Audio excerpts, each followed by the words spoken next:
हरि ओम। श्री हरि शिव हरि शिवात्मा राम सदगुरु का नाम एक है, नाम श्री राम भक्त राम। हम सभी सुखमय रहना चाहते हैं, हम सभी आनंद में रहना चाहते हैं, हम सभी खुश रहना चाहते हैं, हम सभी संघर्ष रहित रहना चाहते हैं। हम सभी सिर्फ हमारे मन को सुख प्राप्त हो, मन को आनंद प्राप्त हो, मन को शांति प्राप्त हो, उस हिसाब से रहना चाहते हैं। परंतु देख रहा हूँ, क्या आपने किसी को इस तरह से शांति के साथ जीवन जीते हुए देखा है? हाँ ना, हाँ भी और ना भी। हाँ वही जिसने देखा है जीवन को किस तरह से जिया जाता है, जीवन किस तरह से सुखमय आनंदमय व्यतीत होता है, और ना उसने नहीं देखा जिसने अपने आसपास कामनाओं को जन्म दिया है, वो भी भौतिक मृत्यु लोक। यह लोक ऐसा है जो हम समझ रहे हैं, यह लोक है वो कर्म का लोक है। तुम स्वर्ग का सुख पा सकते हो, बड़ा सरल है, बड़ा सरल है। स्वर्ग का सुख पाने के लिए तुम्हें कुछ नहीं करना है, सिर्फ दान धर्म पुण्य कर्म करना है।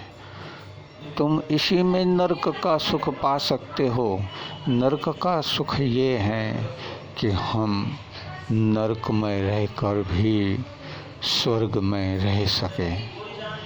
परंतु नरक में कोई सुखी रह सकता है क्या? जानते हो, देखते हो, अनुभव करते हो। जहाँ नरक है वहाँ कष्ट है, पीड़ा है, उसमें कैसे तुम सुख से शांति से रह सकोगे? इसीलिए श्री सद्गुरु शिवात्मा रामदास बार बार समझा रहे हैं कि अब तुम समझ जाओ। तुम्हें समझने के लिए ये मनुष्य जीवन प्राप्त हुआ है। तुम अब इंडज पिंडज उस्मज में मनुष्य देह अवतार को प्राप्त किए हुए हो। लख 84 योनियों में, जो कीट पतंगों में, पंछियों में, पक्षियों में, पशुओं में, पालतू और जंगली जीवों में, या जो भी इस ब्रह्मांड में दूसरी मनुष्य के सिवाय जीव योनि है, शरीर हैं, वो तो धारण किए हुए नहीं हो। अभी तुम मनुष्य जन्म देह अवतार को प्राप्त किए हुए हो। अब तुम्हें अपने आप को प्राप्त करना है, अपने आप को स्वायत्त करना है, अपने आप का स्वाध्याय करना होगा, स्वयं का स्वाध्याय करना होगा। स्वयं जिस प्रकार से जी रहा है, क्या वो योग्य है? यदि योग्य है तो किस तरह से योग्य है? भौतिक सुख को प्राप्त करने के का उद्देश्य से, या आत्मीय सुख प्राप्त करने के उद्देश्य से, या इसके बीच में ही वो झोले खाते हैं, यहाँ से वहाँ थपेड़े खाते हैं और जीवन जीने के लिए वो जिए तो जाते हैं परंतु जी नहीं पाते हैं, क्योंकि जीना इतना सरल है कि वो होना नहीं चाहते कोई।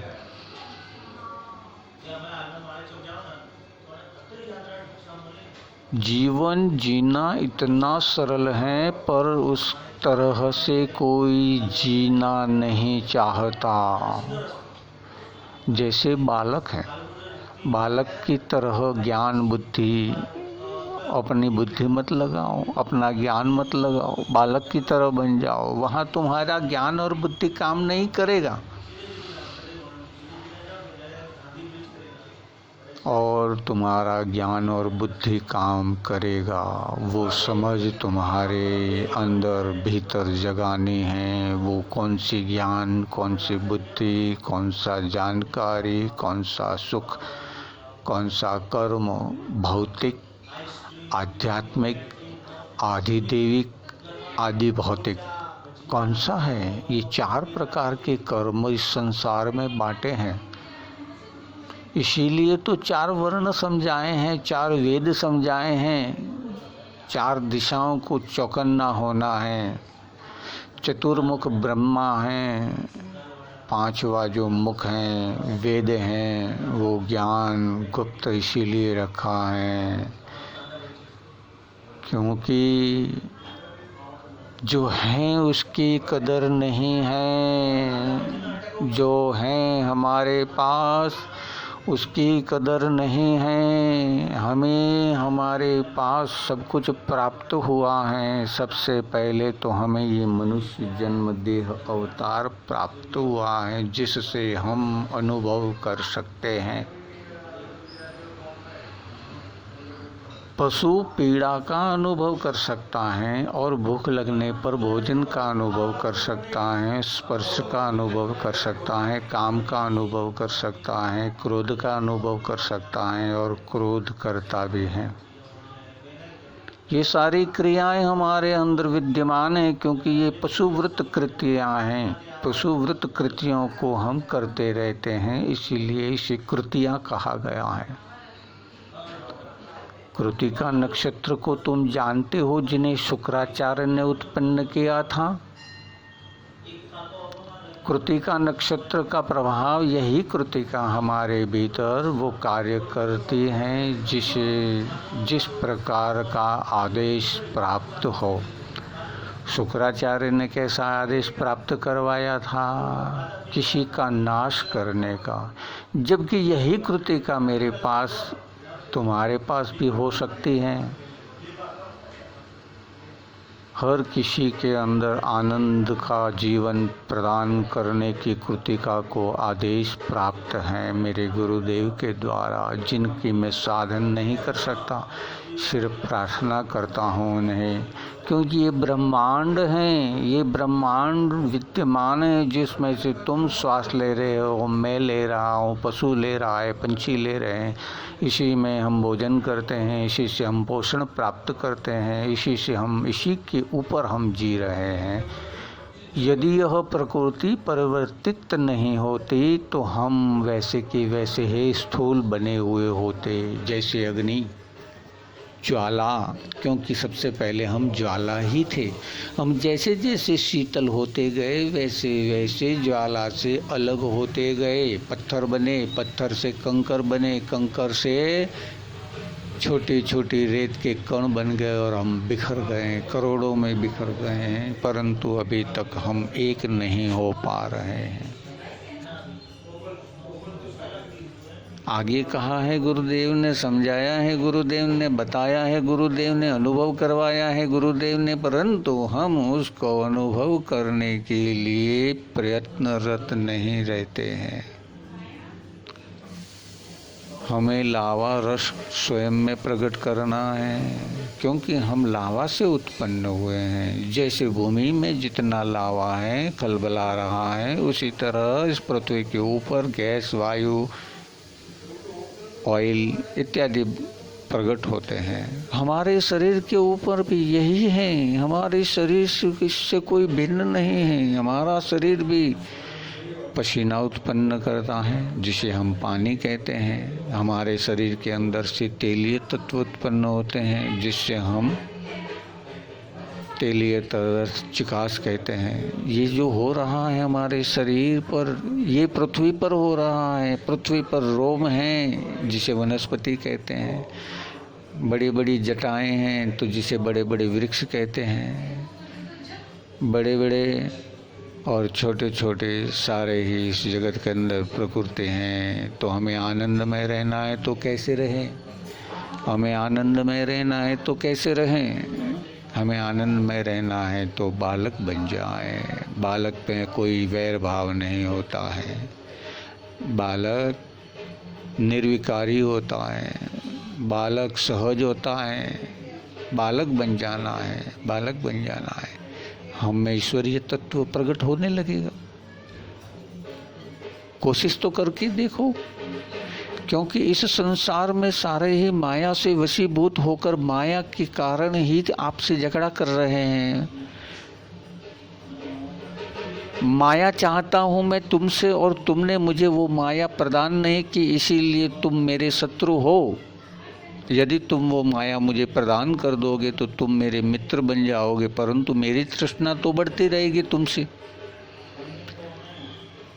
कल तुमने मुझे एक चॉकलेट दी थी, एक गोली दी थी, एक पिपरमिंट दी थी, और आज तुम मुझे भोजन दे रहे हो। वही पिता हो, वही माता हैं, वही चाचा हैं, वही मामा हैं, वही ताऊ हैं, वो प्रेम दे रहे हैं तुम्हें। तो उनकी माया भी तुम्हें सिखा रहे हैं। प्रेम में ही तो माया छिपी हुई है, परंतु हमें इस माया को समझना है, इसे जानना है। ज्ञान बुद्धि और विवेक से जाना जाएगा। हमें जानना है हमें अपने आप को, तो ज्ञान बुद्धि और विवेक से अपने आप को जान सकते हैं, बाकी किसी से स्वयं को नहीं जान सकते, क्योंकि हम कामनाओं के वशीभूत पराधीन हुए जीव हैं। भूख लगती है, हम व्याकुल हो जाते हैं, हमारे अंदर मलमूत्र बनता है, और अधिक मात्रा में जब पूर्ण रूप से वो थैली हमारी भर जाती है तभी हमें व्याकुलता होती है। मलमूत्र त्याग नहीं होने पर व्याकुलता होती है, गैस बढ़ने पर व्याकुलता होती है, पित्त बढ़ने पर व्याकुलता होती है। हमारा व्याकुलता हर तरह से हम देखते हैं तो वो कफ वात और पित्त से होती है और किसी से नहीं। कफ वात और पित्त से होने वाली उस व्याकुलता को हम किस तरह समाधान कर सकें, किस तरह से हम उसे एक तरफ ले जा सकें, किस तरह से हम अपने आप को अपने से मिला सकें। कफ वात और पित्त को हम किस तरह से शांत कर अपने चित्त मन अहंकार को त्याग करके अपने भीतर स्वयं को प्रकट करें। बस प्रकट करना हमारे हाथ है। अगर तुम मैं ये वो सब कोई प्रकट करना चाहे तो बालक बन जाओ, बालक बन जाओ, बालक बन जाओ, बालक बन जाओ। बालक बन जाओ का अर्थ यह नहीं है तुम चाहे किसी भी धर्म को मानने वाले क्यों न हो, चाहे किसी भी पंथ को मानने वाले क्यों नहीं हो, तुम चाहे किसी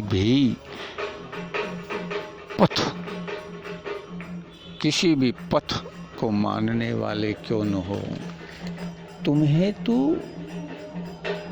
वास्तविकता से दूर किया जा रहा है। चाहे तुम किसी को भी मानते हो, कोई ईश्वर ये नहीं कहता कि तू दूसरे की हत्या कर। जब वो दूसरे की हत्या करता है तो समझ लो उसमें राक्षसीय तत्व उत्पन्न हुआ, और उसकी हत्या करना भी जरूरी हो जाता है। तब धर्म बीच में होता है। धर्म कौन सा? धर्म किसे कहते हो? धर्म वही है जहाँ जगत का अकल्याण होता हो और उसे रोका जाए तो वो अधर्म हो जाता है। धर्म वही है जो जगत का कल्याण होता हो, वो कार्य किसी के द्वारा संपन्न हो रहा हो, बस वही धर्म है। जगत विश्व कल्याण का अर्थ यही है कि ईश्वर ने कहा है कीड़ी को कण देता हूँ, हाथी को मण देता हूँ। और जगत ये संसार सारा है जिसमें जो कुछ कोई करता है उसे भी देता हूँ, कोई कुछ नहीं करता उसे भी देता हूँ, क्योंकि उसकी जीवा, उसकी जठराग्नि उसे जो प्राप्त करवाना चाहती है, जैसे जिस समय में वो प्राप्त कर सकते हैं। प्राप्त करना इतना सरल है कि हमें कुछ नहीं करना है, फिर भी हम बहुत कुछ करते जा रहे हैं ना। इसीलिए कष्ट में है, इसीलिए दुख में है, इसीलिए द्वंद्व में है, इसीलिए हम भटक रहे हैं।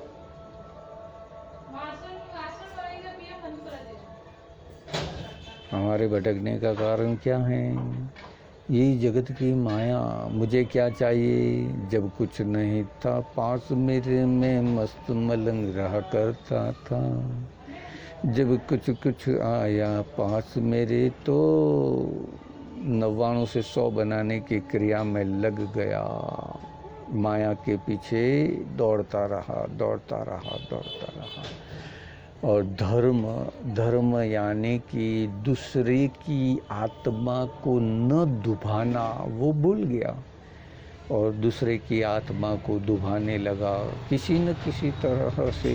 तो उसका परिणाम तुझे सुख और दुख के रूप में प्राप्त होने लगा। अब तुझे सुख पाना है तो दूसरे को सुख देना होगा, तुझे आनंद प्राप्त करना है तो दूसरे को आनंद देना होगा। तुझे जो चाहिए वो तू दूसरे को देगा, उससे डबल तुझे मिलेगा। गुरु ने मेरे बतलाया है, तू जो कुछ भी देगा उससे चौगुना तुझे मिलेगा। परंतु मैं ये कह रहा हूँ कि कुछ तेरे कर्मों का किया हुआ ऋण भी है जो आधा कर देते हैं गुरुदेव, कि तेरे अच्छे और बुरे कर्म में जो कुछ भी तुझे अधिक कष्टकारी हैं, उस कष्ट को वो कम कर सकते हैं। तुम्हारे कर्म अभी तुम बदल दो, अभी तुम सत्य पे चलने लगो। इस संसार में किसी जीव की हत्या न हो, यही धर्म सिखाता है और यही सनातन धर्म है। इसीलिए सनातन धर्म को दूसरे जीव शरीर की हत्या करके उसका खंडन करना चाहता है, परंतु कोई फिक्र की बात नहीं, क्योंकि ईश्वर ने यही स्वर्ग और यही नरक बनाया है। ये प्रकृति है, ये प्रकृति है, वो शिव की अर्धांगिनी है। शिव यानी शरीर। ये जो शरीर है, कौन सा शरीर? लावा रस था वो मैं, जो शिव था। लावा रस, अग्नि, सबको जलाकर अपने में रस बनाकर उसमें से अच्छे अच्छे तत्व हैं, उसे उजागर करने के लिए सारे मैल को जलाया करते हैं। वही लावा रस, वो शिव। उसे जगाया किसने?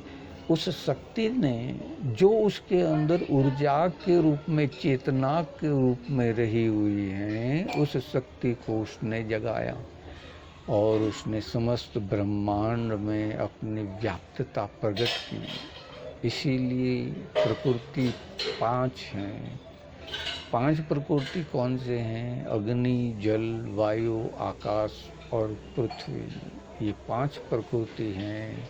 इस 5 प्रकृति कैसे हैं? तो कि ये तत्व हैं, ये बीज हैं। इसमें से ही निकलने वाली, इस बीज से उत्पन्न होने वाली वो हजारों संख्याओं में विभक्त हो जाती हैं। परंतु एक प्रकृति जो अग्नि है, दूसरी 4 प्रकृति जल, वायु, पृथ्वी और आकाश की प्रकृति को अपने सम्मिलित कर देता है, अपने में सम्मिलित कर देता है और स्वयं वो एक प्रकृति, 5 एक बीज वो 5 प्रकृतियों को उत्पन्न करता है।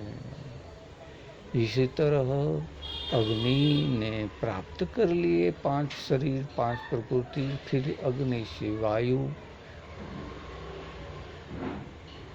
वायु से आकाश, पृथ्वी और जल।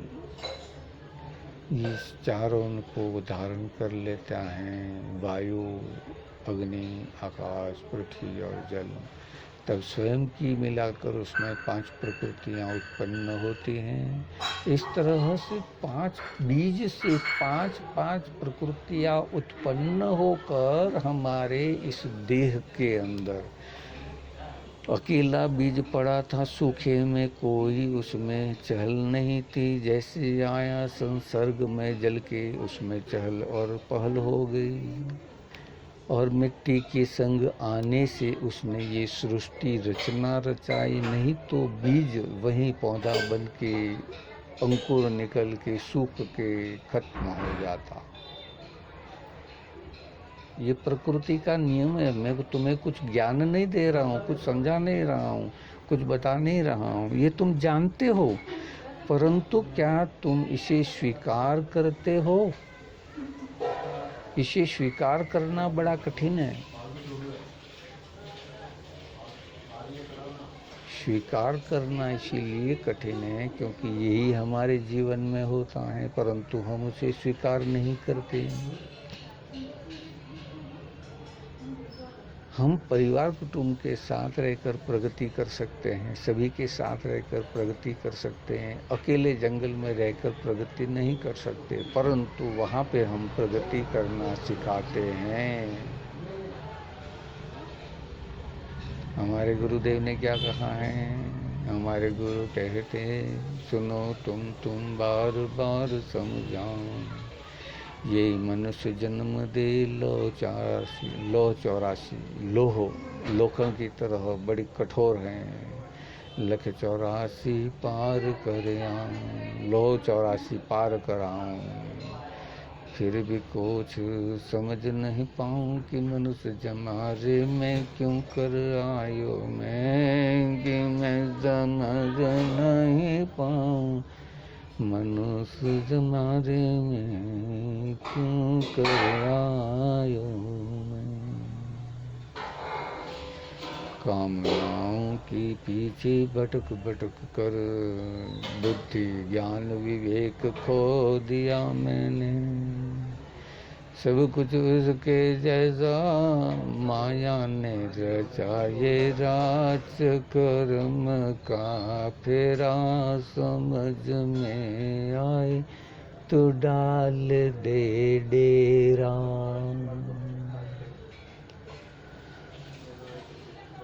ये जो सृष्टि चलती, कफ, वात और पित्त, ब्रह्मा, विष्णु और महेश, आदि, अंत्य और मध्य, अब जो समझ में आए तो समझ जाओ।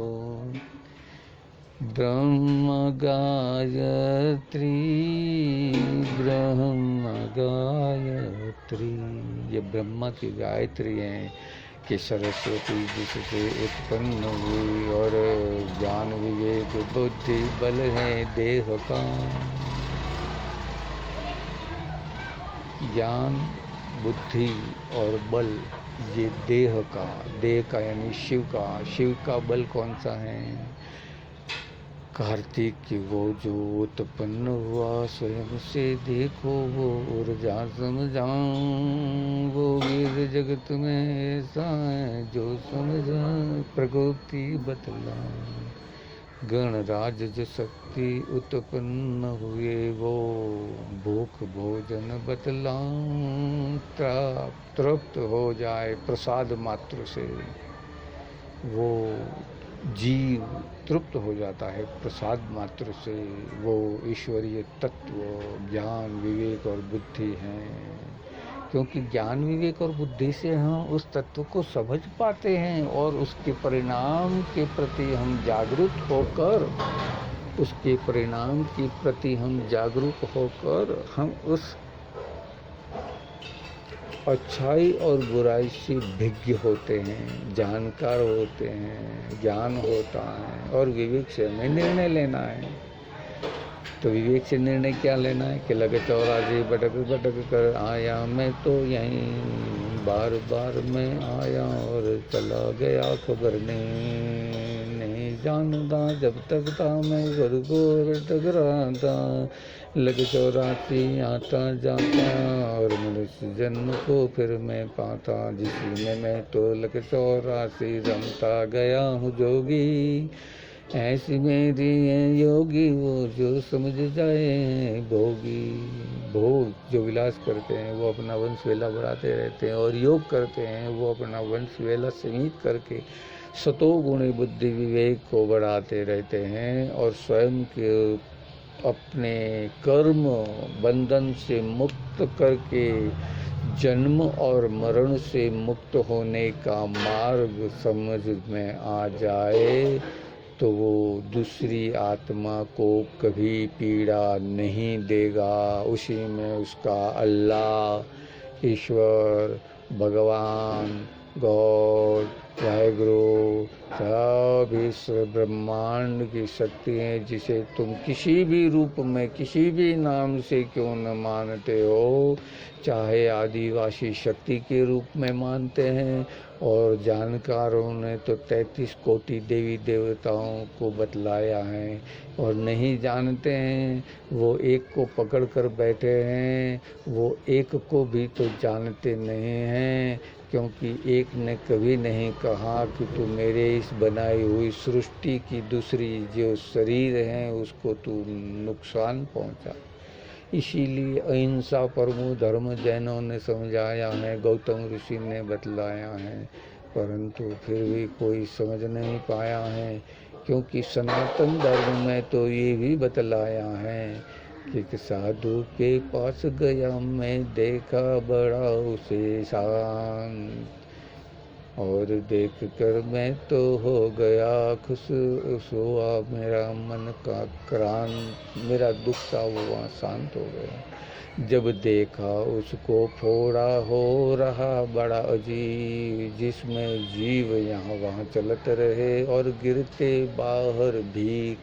उसके शरीर से वो जीवात बाहर गिर रहे थे, और वो ले लेकर उनको फिर से कहता खाओ खाओ खाओ, मेरे इस देह शरीर को तुम खा जाओ।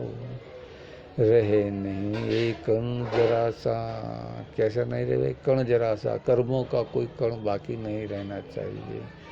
और निष्कर्म होकर शून्य में होने पर मनुष्य जन्म गुरु प्राप्त होता है। मनुष्य जन्म गुरु का तत्व अर्थ समझ गए? तुम स्वयं अपने गुरु बन सकते हो,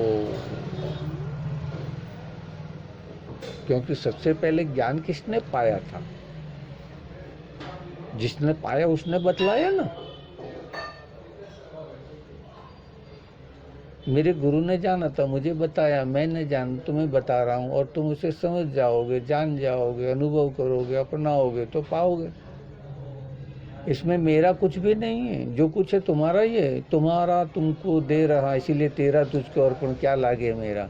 हम भगवान की जो आरती गाते हैं, जय जगदीश हरे, जय जगदीश हरे, जय जगदीश और हरे, हरे नाम है वही शिव।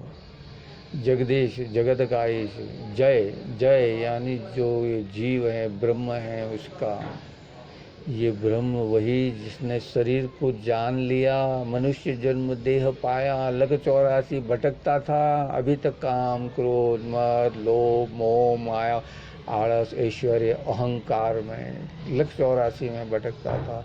ये 9 सिर काटने का अवसर इस देह शरीर ने प्रदान किया है। देह शरीर कौन सा? आत्मा तो जानती थी, आत्मा में वो प्रकाश है, आत्मा स्वयं वो चेतना है, परंतु उस पर शरीर की जो जन्मों जन्म की हमारे ऊपर, जैसे किसी चीज़ को पड़ा रहने दो कहीं इस तरह से बिना हिला डुलाए, देखो फिर कुछ समय बाद उस पर क्या सृष्टि नई सर्जन हो जाए। समझ जाओ, पड़े हुए घर के ऊपर किस तरह से वनस्पतियाँ अंदर प्रकट होती हैं, क्या प्रकृति खेल खिलाती है, वो पड़ा हुआ है। हमारा शरीर पड़ा हुआ है जो लग 84 में है। हम बार बार कामनाओं की इच्छा कर भोग विलास की तरफ अधिक जाते हैं। शरीर सुख अधिक चाहिए। हम शरीर से प्रयत्न नहीं करना चाहते, हम शरीर से कुछ कर्म करना नहीं चाहते, हम शरीर को शक्ति की ऊर्जा का व्यय नहीं करना चाहते। इसीलिए हमारे शरीर के अंदर जो ऊर्जा है वो सीमित होती जाते हैं और हमारे अंदर, हमारे शरीर के अंदर वो विकृतियाँ उत्पन्न होकर रोग उत्पन्न करते हैं, जो हमारा मूल शरीर है उससे हमें दूर ले जाते हैं। इसीलिए शरीर में सुख और दुख का अनुभव होता है, इसीलिए हमें पीड़ा का अनुभव होता है, इसीलिए हमें आनंद का अनुभव होता है, इसीलिए हमें जगत सारा अपना और जगत सारा पराया लगता है। ये शरीर है तभी मुझे अहंकार है तो सिर्फ इस शरीर का है, जिसे मैं अपने माता और पिता की देन से प्राप्त करके यहाँ आया हूँ। इसके सिवा मेरा कोई अहंकार नहीं है। यह शरीर है तो मैं, ये मेरा है, ये मैं लेके रहूँगा, ये मैं छीन के रहूँगा, ये मेरे धर्म में कहा यही सच है, मेरे धर्म में बताया यही सच है, मेरे धर्म में ऐसे हमारे मौलवी, ऐसे हमारे फादर, ऐसे हमारे गुरुजन सिखा के गए, यही सत्य है। उस सत्य को पकड़ कर तुम बैठे हो जो असत्य हैं। सत्य क्या है? सत्य वही है जो तुम देख रहे हो। तुम तुम्हारे बच्चे को कभी मारना नहीं चाहोगे, उसकी हत्या करना नहीं चाहोगे, परंतु फिर भी तुम इस जगत की कामनाओं के वशीभूत होकर माँ बाप तक की हत्या कर देते हैं, माँ बाप तक को तो क्षीण कर देते हैं, शरीर से जो सुख और दुख को प्राप्त करते हैं। सब कुछ है ये धन और दौलत ही है संसार में, और कुछ नहीं है। इसी को समझकर इसी के पीछे दौड़ते रहते हैं और ईश्वरीय तत्व से विमुख होते जाते हैं, ईश्वरीय तत्व से परे होते जाते हैं, ईश्वरीय तत्व का त्याग करते हुए चले जाते हैं। ईश्वरीय तत्व से परे होना यानी जिस किसी भी नाम ईश्वर को तुम मानते हो, भगवान को मानते हो, अल्लाह को मानते हो, गॉड को मानते हो, शिव को मानते हो, शक्ति को मानते हो, विष्णु को मानते हो, कृष्ण को मानते हो, 33 कोटि देवी देवता इसीलिए समझाया गया है कि इस ब्रह्मांड में इतने 33 कोटि देवी देवता हर एक जाति और धर्म में हैं। हर एक जाति और धर्म, पशु जाति में भी हैं, और हर एक धर्म यानी पंछी, पक्षी, पशु, जीव जो हम कहते हैं कि ये सरीसृप हैं, उसमें भी ईश्वरीय तत्व है। मच्छर में भी ईश्वरीय तत्व है। और हम देख रहे हैं कि सारा ब्रह्मांड ये कण है जिसमें ब्रह्म विद्यमान है, जिसमें ब्रह्म विद्यमान है उसमें ईश्वरीय तत्व है। इससे परे कुछ नहीं है। तो मैं किसकी हत्या करूं, किसे मारूं? तो कहा तू प्रकृति से बना हुआ है और प्रकृति का भोग करेगा। प्रकृति कौन सी है? कि संसार हमारा शरीर है, हम वनस्पति घास खाते खाते बड़े हुए हैं और हमने अनाज को खाना सीख लिया है, फल फ्रूट को खाना सीख लिया है, वनस्पति में कौन सी वनस्पति खाई जाती है वो सीख लिए। उससे हम अपने इस देह का पोषण करते हैं, इससे हम शक्ति को प्राप्त करते हैं। औषधियाँ भी वनस्पति के रूप में ब्रह्मांड में बनी हुई हैं और हम उस प्रकार की औषधियों को त्याग कर रसायन जो इस संसार के अंदर मिश्रण करके बनाया जाता है वो रसायन ले रहे हैं। हम अगर प्रकृति का रसायन बनाएंगे तो उससे अमृत बनेगा, और प्रकृति के विभिन्न जो रसायन प्रकृति के विरुद्ध वाला रसायन बनाएंगे तो वो जहर बनेगा। जहर यानी दुख, कष्ट, पीड़ा। वो जहर कौन सा? वो जहर यही है कि मैं हूँ, तू है। मैं हूँ, तू है। अब तुझसे मैं सब कुछ चाहता हूँ, तुझसे मैं सब कुछ चाहता हूँ, परंतु तुझे कुछ देना नहीं चाहता। अब छोटी सी एक ही बात में समझ में आए तो देख लो, समझ में नहीं आए तो कोई बात नहीं। छोटी सी एक बात में, एक छोटी सी बात में इस संसार में हम आए, क्या तुम्हारी मेरी औकात थी? अगर माँ के आंचल से दूध प्राप्त नहीं हुआ होता तो हम जी पाते?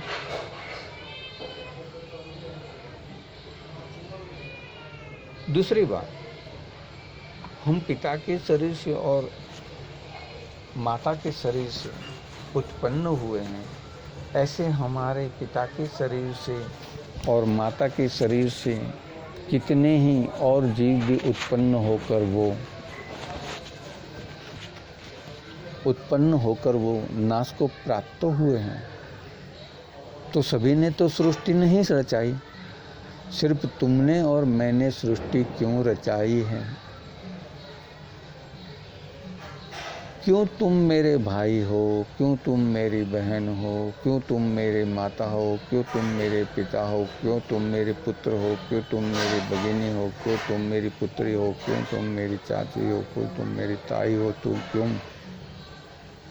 मेरा पड़ोसी है, तू क्यों मेरे गांव वाला है, तू क्यों मेरी सोसाइटी वाला, मेरे शहर वाला, मेरे राज्य वाला, मेरे देश वाला, तू क्यों मेरे इस ब्रह्मांड की भूमि जहाँ जहाँ जो जो जीव रहते हैं वो सारे ही, और मैं और तुम क्यों, मैं और तुम क्यों इतने नजदीक और इतने दूर हुए हैं? इसके पीछे का कारण हम स्वयं हैं। इसे समझना है, इसे जानना है, इसे अनुभव करना है, क्योंकि हमने अभी तक हमें स्वयं को प्राप्त नहीं किया है तो हम दूसरे को प्राप्त कैसे करेंगे? वहाँ भेद खड़ा कर दिया। इसीलिए मैं हूँ तू है। तूने मेरा ये क्यों लिया, तूने मुझसे ये क्यों छीना, तूने मुझसे ये क्यों ले लिया, इसको तूने अपने में क्यों प्रयोग कर लिया, इसे तूने क्यों खा लिया, इसे तूने क्यों पी लिया, इसे तूने क्यों हथिया लिया? ये सारे ही तो द्वंद्व हैं। ये बता कि जब तू माता के गर्भ में था तब तेरा क्या था? ये माता का कोख ही तो थी तेरी। उसके बाद तू संसार से बाहर आया तो माता के आंचल में तूने क्या अमीरस को पाया, अमीरस यानी अमृत को पाया। उससे ये शरीर विकसित हुआ और शक्ति उत्पन्न हुई, और फिर बाद में तुझे प्रकृतिमय करते हुए इस शरीर को किस तरह से प्रकृति में ढाला जा सके, उस प्रकृति के अनुरूप उस शक्ति को तू सहन कर सके, ऐसा तुझे बतला दिया, बना दिया, समझा दिया, जानकारी दे दी। अब तू पशुओं में उत्पन्न हुआ तो पशु की जिंदगी का जीवन तूने पाया है, और तू इंसान की, मनुष्य की जिंदगी के अंदर उत्पन्न हुआ तो मनुष्य की जिंदगी, पंछी के जीवन में उत्पन्न हुआ तो पंछी के ज्ञान पाया है। परंतु ये सब पाने के बाद भी तूने मनुष्य जन्म देह अवतार ऐसा पाया है कि जिससे ज्ञान, बुद्धि, विवेक से हम निर्णय ले सकते हैं, क्योंकि वी आर पावरफुल, हम सभी शक्तिशाली हैं। हमारे सारे सभी शक्ति के स्रोत हमारे पास हैं, सारी शक्तियाँ हमारे अधीन हैं। क्योंकि मैं दशरथ था, कफवात और पित्त से चलने वाला, मैं दशरथ था, कफवात और पित्त से चलने वाला, और कफवात और पित्त ने कई इच्छाएं कर दी और मैं उसके अधीन हो गया। इसीलिए मेरे शरीर के अंदर अवस्थाएं बदलती रही और मैं रावण बन गया। रावण बनाया कैसे? तो कि दशरथ था वो चले, दशरथ था वो चले, अश्वों के सहारे 5 ज्ञानेंद्रिय और 5 कर्मेंद्रिय बड़े समझाऊं मैं न्यारे। परम धर्म युद्ध की ध्वजा पे विराजे बैठे राम भक्त हनुमान पुकारे। 5 तत्व को पकड़ ल प्यारे सब तेरे बस होसी,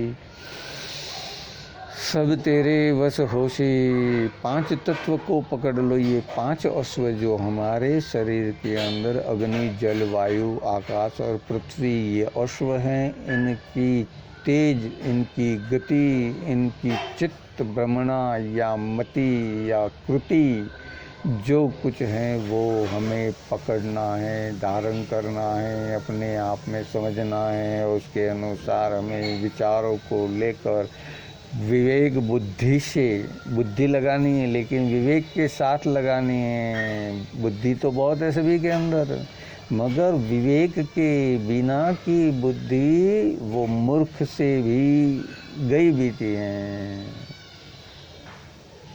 मूर्ख तो अच्छा, बिना विवेक के अगर हम बुद्धि लगाते हैं तो मूर्ख उस से बहुत अच्छा है।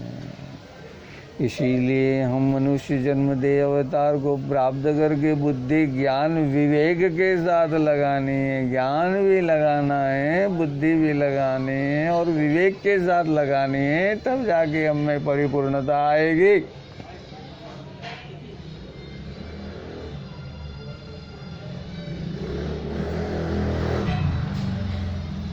हम मनुष्य हैं, मनुष्य हैं, मनुष्य हैं। मन जिसका ईश्वर है वो मनुष्य, मन जिसका ईश्वर है वो।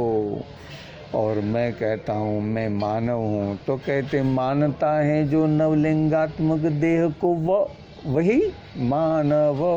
मानता है जो नवलिंगात्मक देह को वही और कोई नहीं। तो कि तू मनुष्य है, मानव है, इंसान है। इंसान जो ईश्वर की शान के साथ जीता है वही इंसान। इन यानी भीतर, शान यानी अपनी ऊर्जा शक्ति के साथ जीने वाला। अब वो इंसान है कौन? जिसने धर्म को जान लिया और सच्चे धर्म को अपना लिया। दूसरे जीवों को कष्ट देना, दूसरे जीवों को तकलीफ देना, दूसरे जीवों को हानि पहुंचाना, दूसरे जीवों को हत्या करना तो बहुत बड़ी बात कह दी आपने। ये संसार के सारे पाप जो हैं वो वही हैं, क्योंकि उसी का काटा जाता है सर जो ज़्यादा अहंकार करता है। अब शिव जी ने भी बार बार समझाया है, उनकी अंशों को उन्होंने हराया है और अपने में समाया है। वहीं वो शक्ति उत्पन्न की बतलाई, वो शिव ऊर्जा शक्ति हैं। मेरे गुरु की शक्ति चलती फिरती चारों तरफ नहीं, विकसित है जैसे श्वास चले इस संसार से। कैसे चलता है?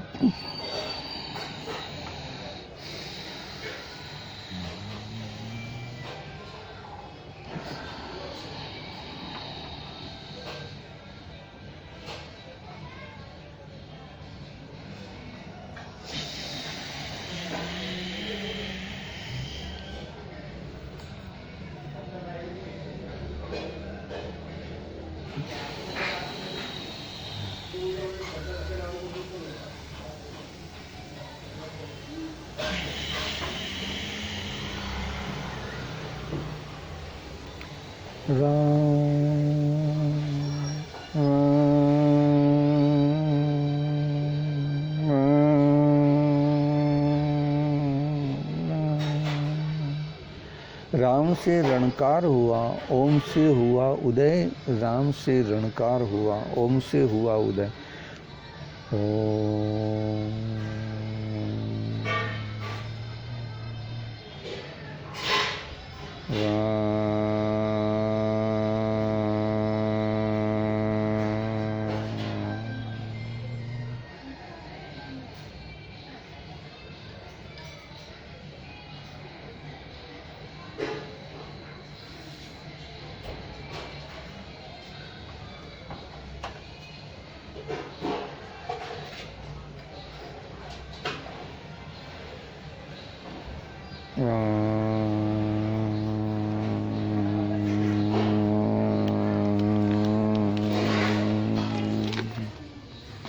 हमें बालक बन जाना है, नासमझ बन जाना है, हमारी बुद्धि को नहीं लगाना, हमारे विवेक ज्ञान को लगाना, हमारा विवेक ज्ञान के साथ हमें काम करना है, हमारा विवेक ज्ञान के साथ बुद्धि लगाना है, विवेक ज्ञान के साथ हमें बुद्धि लगाकर काम करना है। बस इतना ध्यान रहे कि हम मनुष्य जन्म दे अवतार को प्राप्त किए हुए हैं, दूसरा कोई जीव हमारा शत्रु नहीं है।